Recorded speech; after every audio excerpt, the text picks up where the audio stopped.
Now again, we want to begin all of this with this context of an organizational risk framing, right? So if we look at the organization overall, every organization has a level of risk tolerance.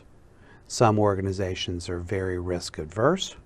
Some organizations are much more risk tolerant, depending upon the opportunities they're trying to take advantage of and the types of threats and vulnerabilities that particular organization runs into.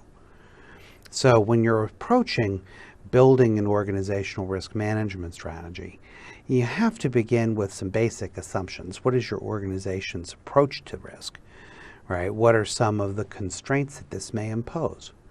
Again, a lot of these may be external to you. There may be various legal and regulatory constraints that you have to follow, right? There may be other organizational preferences coming from a board level that reflect an organizational tolerance or lack thereof for certain kinds of risks, right? And eventually, all of this stuff results in various types of trade-offs, right? There will never be enough money and enough resources to deal with 100% of all the things that we might ever do, right? And so then the question becomes, given the constraints that we face, how and what do those priorities look like?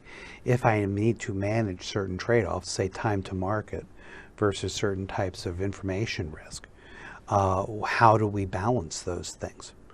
What are the areas of most uncertainty, and what approaches can we take to try to mitigate that so that we make the best available strategic decisions we can, given all those uncertainties that we face?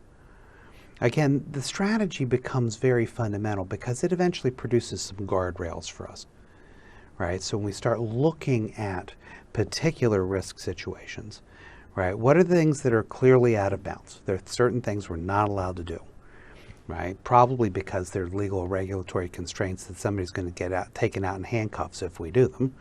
In other cases, because there are very clear organizational preferences that say we value our customers' privacy, therefore we're going to leave no stone unturned in protecting things like our customer data, right?